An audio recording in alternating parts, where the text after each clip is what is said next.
WHO, including 1,850 deaths. In the past 24 hours, China has reported 1,800 new cases, including both clinically and lab-confirmed cases. Outside China, there are now 804 cases in 24 countries, with 3 deaths. In the past 24 hours, there have been 110 new cases outside China, including 99 on the Diamond Princess cruise ship. We have now had cases of COVID-19 outside China for more than a month. We're supporting national authorities in every country that has cases to track the virus and understand how people were infected. So far, there are 92 cases in 12 countries outside China of human-to-human transmission. At the moment, we don't have data on cases outside China.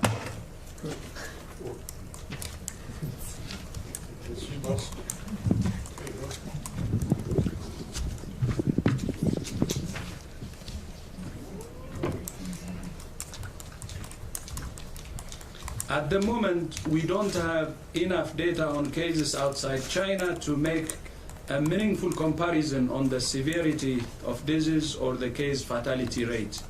We're following up with countries to get more information about what happens about each case and the outcome.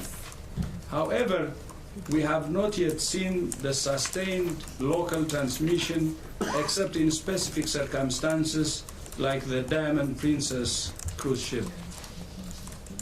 Yesterday, I spoke to Singapore's Minister of Health, and we're very impressed with the efforts they're making to find every case, follow up with contacts, and stop transmission. Singapore is leaving no stone unturned, testing every case of influenza-like illness and pneumonia, and so far they have not found evidence of community transmission. I also spoke to the Minister of Health of Malaysia to discuss the Western Dam case and other aspects of their preparations. These signals show the importance of all countries being ready for the arrival of the virus, to treat patients with dignity and compassion, to protect health workers, and to prevent onward transmission. Many countries are taking steps to prepare themselves with WHO support. We have shipped supplies of personal protective equipment to 21 countries and will ship to another 106 countries in the coming weeks. By the end of this week, 40 countries in Africa and 29 in the Americas are due to have the ability to detect COVID-19. Many of these countries have been sending samples to other countries for testing, waiting several days for results. Now they can do it themselves within 24 to 48 hours. Some countries in Africa, including DRC, are now leveraging the capacity they have built up to test for Ebola, to test for COVID-19. This is a great example of how investing in health systems can pay dividends for health security.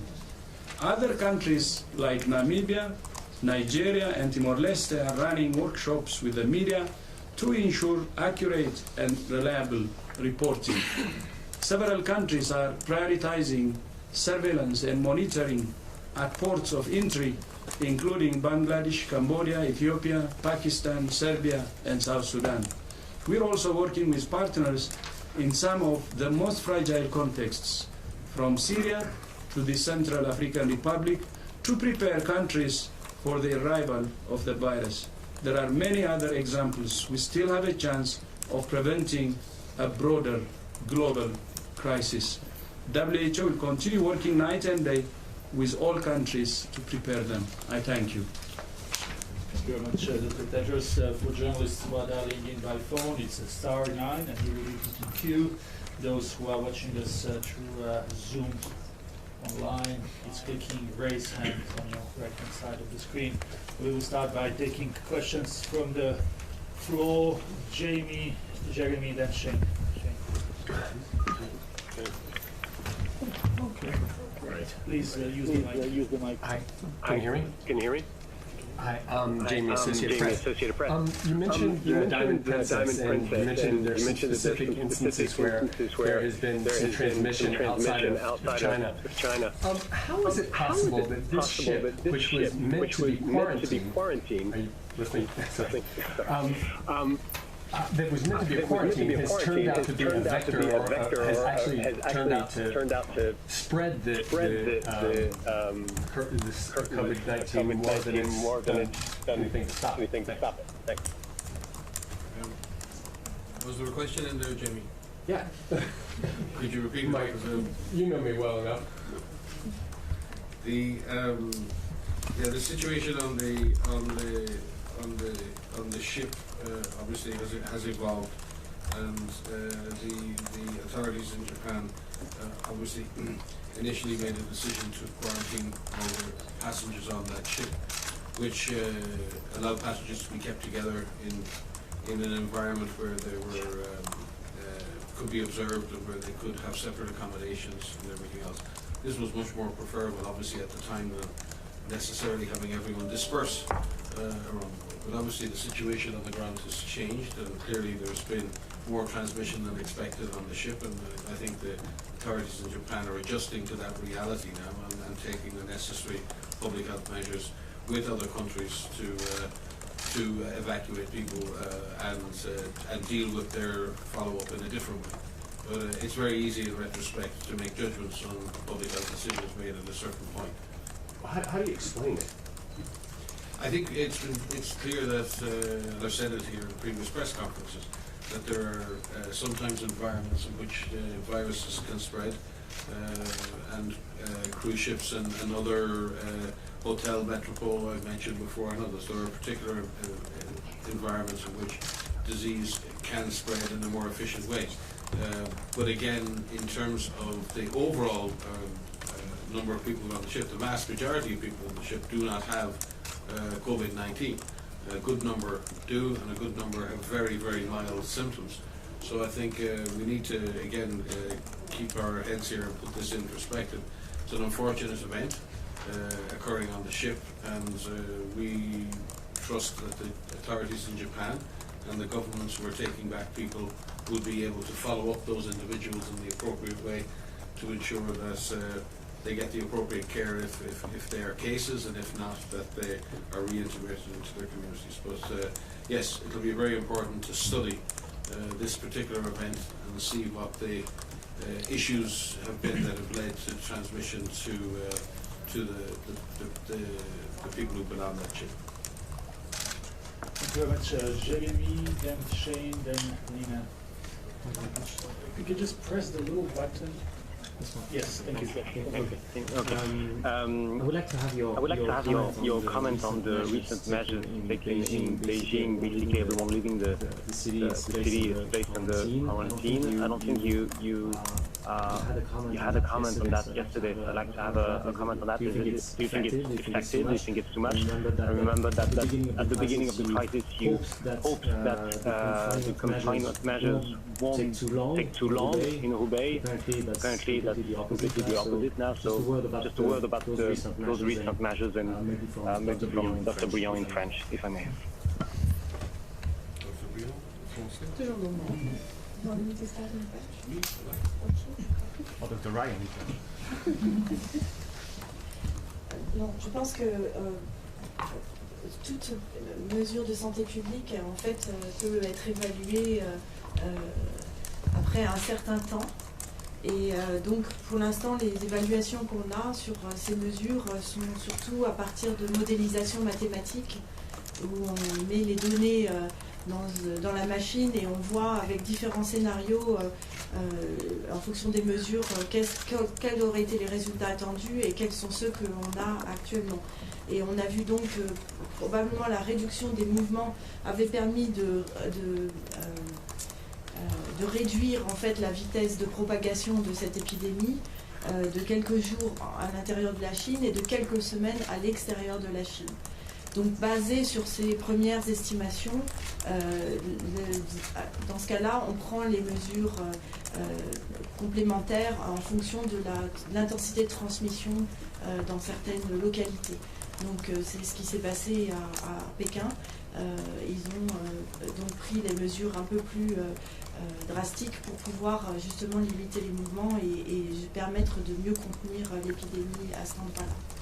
Donc est-ce que c'est efficace? Ça on le saura, je pense, dans quelques jours, puisque on a maintenant un peu mieux cerné les durées d'hospitalisation, aussi les durées entre le moment où la maladie commence et le moment où les gens sont complètement non contagieux sur certaines études, et il s'écoule à peu près 20 jours entre le moment où la maladie commence et le moment où les gens sont vraiment guéris. Donc ça nous donne aussi une idée du temps qu'il va nous falloir pour pouvoir évaluer l'efficacité des mesures.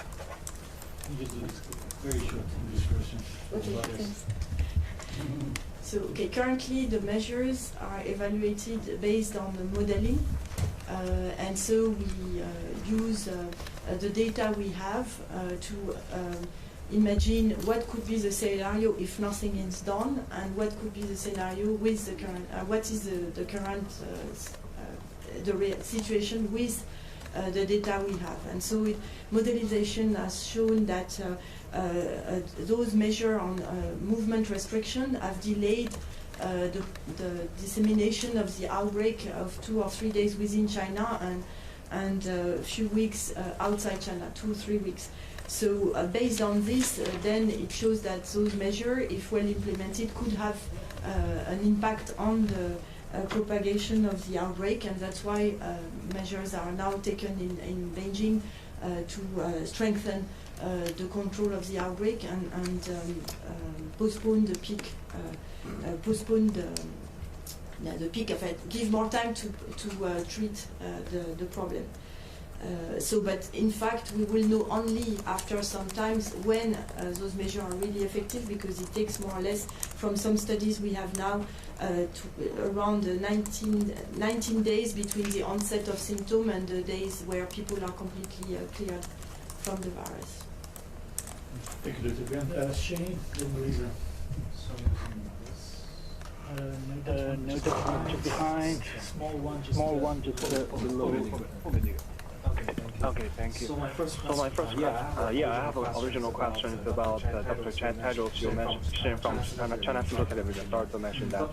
Dr. Tedros, you mentioned that you are not getting enough data from the other countries outside of China. So what's the problem inside that? Are the countries not willing to provide the data, or what's the reason behind that problem? And also for Dr. Briand, that you just mentioned there's the modeling that 2 days has been delayed for the transmission and 2 or 3 weeks for the world, 2 days for China. So that is the WHO modeling, or that's from the China side that you are quoting from?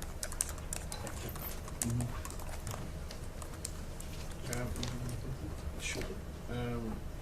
With regard to data from all countries, we fully recognise that all the affected countries are under extreme duress, and their primary responsibility is to their own citizens and to deal with the public health challenge that they face.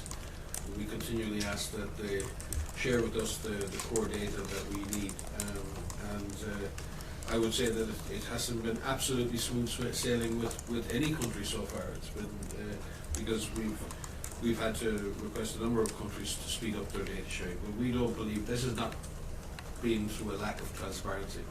Quite frankly, this has been through the urgency and the difficulties of gathering data in these situations, collating that data, and then sharing it outside the country. And in some cases, there are data protection issues, there are citizen protection issues, there are issues around sharing any kind of line listed or individualized data on individual patients, and then there are some logistics issues. We're very pleased with in general, overall, with the cooperation we've received on data sharing, and we hope that that continues. We do want to be able to see more and more data on things like community studies, hospital transmission investigations. Jamie, the investigations aboard the Sea Princess to establish exactly what the conditions were that led to transmission, and we would obviously like to be seeing those investigations early, so we can use them to learn lessons in other circumstances that we may face in the coming days and weeks. So again, we encourage all of our partners, both government and academic, to share with us that information which they can, which will help us as a global agency to provide the best possible advice and evidence to countries. And just while I have the floor, just reflecting on our colleagues' question about the control measures in Beijing, I think if you look at what's happening in Wuhan now, the government authorities in China have spent a number of weeks pressuring the virus, and you saw the numbers have dropped away. Now they've engaged in door-to-door surveillance, and they're going around doing active surveillance. This is a very good public health practice. Your first, I think we've got gremlins in the system everywhere. Right? Screens are going crazy, the lights are going crazy. But we like to see progressive implementation of public health measures. So the first objective in Wuhan was to contain the virus at the epicenter, and you've heard the Director General speak, fight the virus at the epicenter. Suppressing that virus now allows space to really do much more active surveillance. While the authorities there are doing that active surveillance, they don't want the virus to return to other places. Beijing is a central point in the country where many, many workers return to. So what China are trying to do is, while they're getting success in putting out one fire, they don't want the fire to start somewhere else. So they're taking very directed measures to ensure that people returning to the city are observed and monitored. Now you can argue whether those measures are excessive or whether they're restrictive of people, but there's a lot at stake here. There's an awful lot at stake here in terms of public health and in terms of not only the public health of China, but of all people in the world. So what we like to see is well thought out, evidence-based public health measures that pay due respect for people's individual liberty and individual human rights. And finding that balance is sometimes difficult. But right now, the strategic and tactical approach in China is the correct one. And also, DG mentioned the strategic and tactical approach in places like Singapore. And we're seeing countries more and more having very directed, well-planned operations to detect this virus, contain it, stop it, and slow down its spread. We want all countries to take that sort of public health evidence-driven approach in the coming days and weeks. Yes, on the modeling, so these are not WHO data. These are data coming from the expert network we have, and we conduct a teleconference on a weekly basis with a number of modeling groups across the world. And so those groups usually are publishing their data on the scientific literature, but we have the luck to have some preprint articles, and this is where it comes from. But just a note of caution, you know, modeling is based on assumptions, so the modeling are getting better when you have better data to put into the model. So currently, they are still on those public health measures using assumptions, and I hope that soon we'll have much better results, more robust results when we have also better data on the speed of spread of the infection. Thank you very much. We'll just try to have one question per journalist so we can give chance to others. Nina, and then we'll go online. Nina Larson, AFP. On the data, I was wondering, for the international mission that's in China now, are they going into Wuhan, and also are they going to go to Xinjiang? Because I'm wondering if you are confident of the numbers that are coming out of Xinjiang, because, due to the fears that it could spread pretty quickly within the camp system there. And the same for DPRK. They're saying they have no cases. Are you confident that that's correct? So on the expert team, they're traveling to the two provinces, and based on the need, they may also travel to Wuhan. So, all options are open. And on the specifically, the Wuhan situation, although this team can also travel, we had our WHO experts already in Wuhan, starting from January. So we had presence on the ground, actually. The presence of the experts could also help, but we were there before.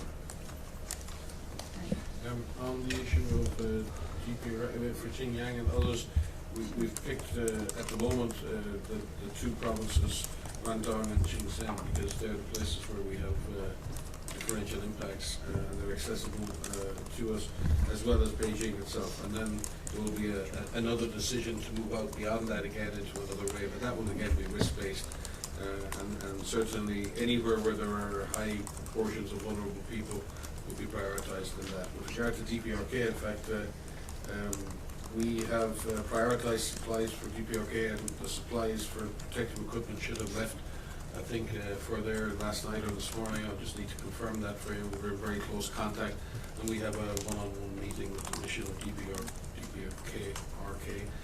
here in Geneva tomorrow, and our representatives and others there. We have no reason to believe that there are any specific issues ongoing in DPRK, and we will be providing them again with the lab reagents to be able to make the diagnosis. But at the moment there is no signals or no indication that we're dealing with any COVID-19 there. But the government are very anxious, as you can imagine, as all governments, to make preparations and are seeking our technical and operational assistance to help them get ready. Thank you very much. We will take one or two questions online before we conclude for today. Anne Galland, can you hear us? Oh, hello there. Hi, thanks very much for taking my question. I was just bringing to ask about the data that came out yesterday, the 44,000 cases.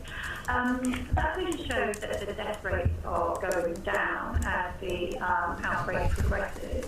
And I mean, there's a few questions about that, because not all the people that would have died would be counted in that. And I just wondered if that fits with what you have seen generally as a general trend, that the death rate was higher at the beginning of the outbreak and is getting smaller.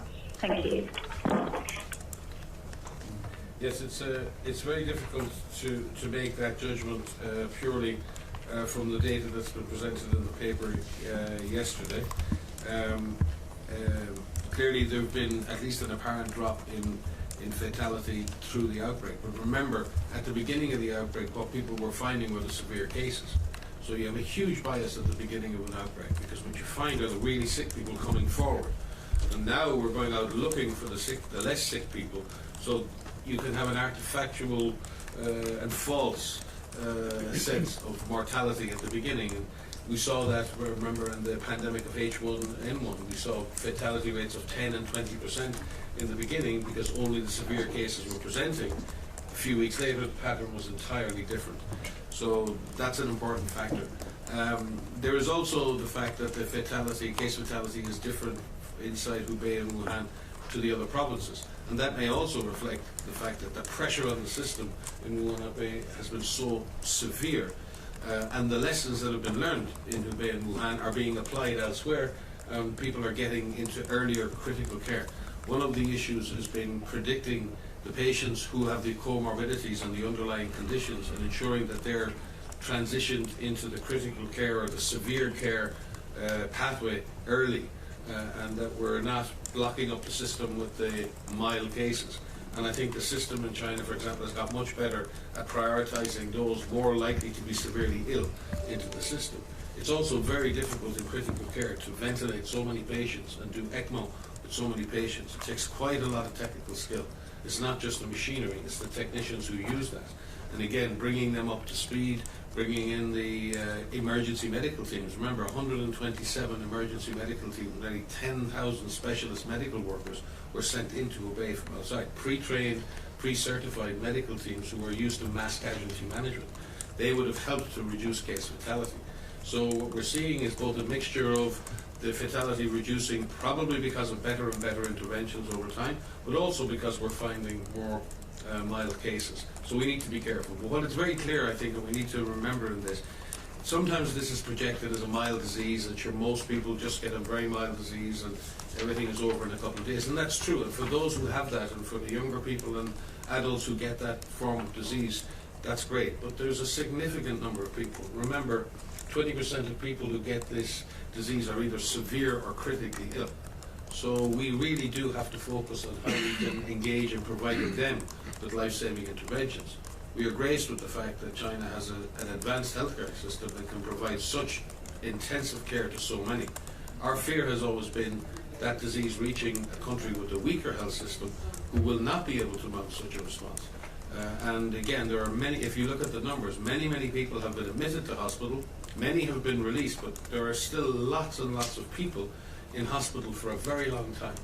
It takes a huge effort on behalf of the health system to have people in hospital on average for 20 days at the level of intensive care. So the system becomes overdriven by so many people requiring such long-term care. So we can see the stresses in the system, and we need to be mindful of that. But our hope is, as we find more and more milder cases, that the overall fatality of the disease will be less, because obviously that's less scary for people. But we must remember that there are at-risk groups, vulnerable people, generally between the ages of 40 and 79 or older, people with underlying medical conditions, and they can have a very severe course of disease.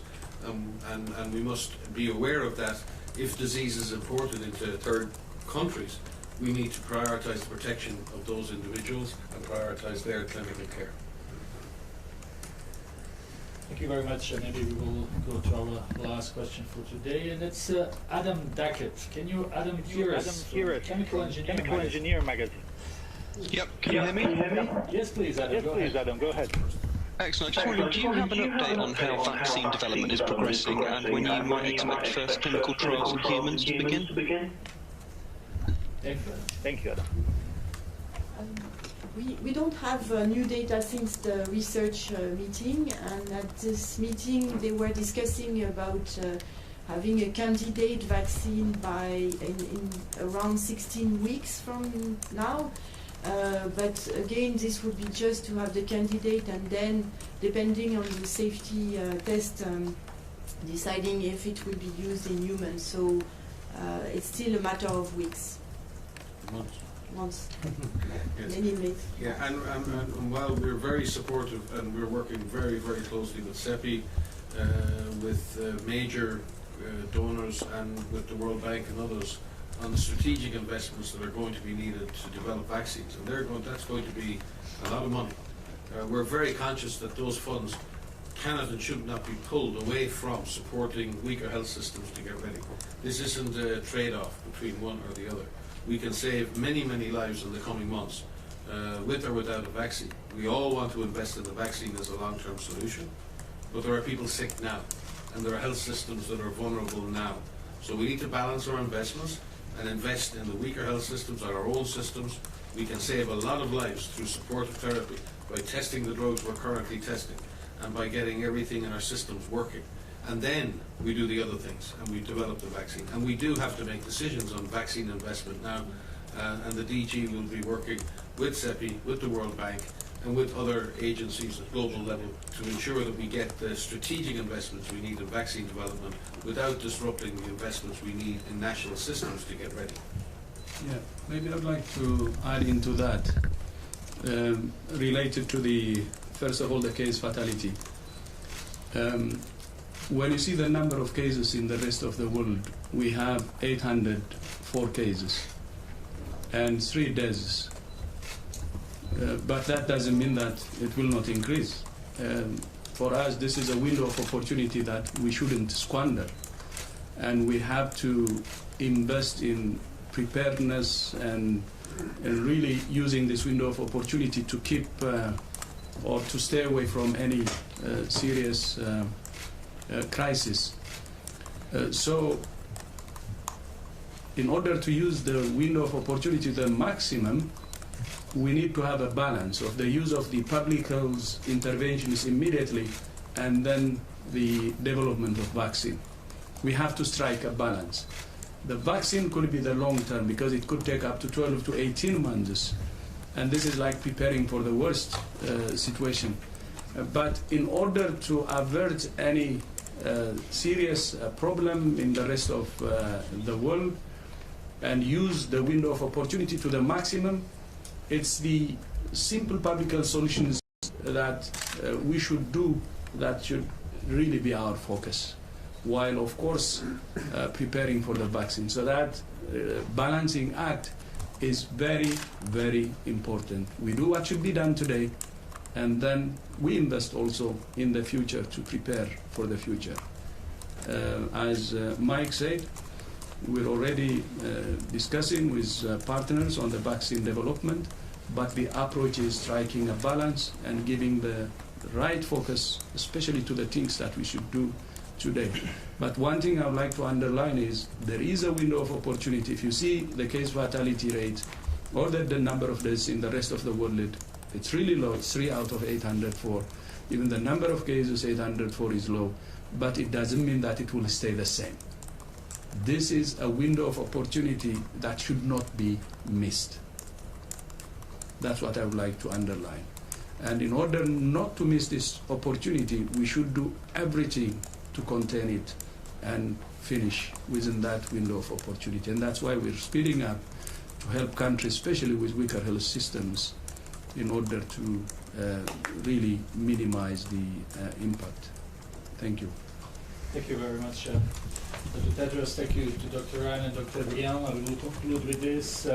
Just to let you know that our colleagues in Eastern Mediterranean region will hold a press conference in Cairo tomorrow at 11 o'clock Cairo time, 10 o'clock Geneva time, where our regional director will speak to media there on the preparedness in the region regarding COVID-19 and also about how the information should be shared.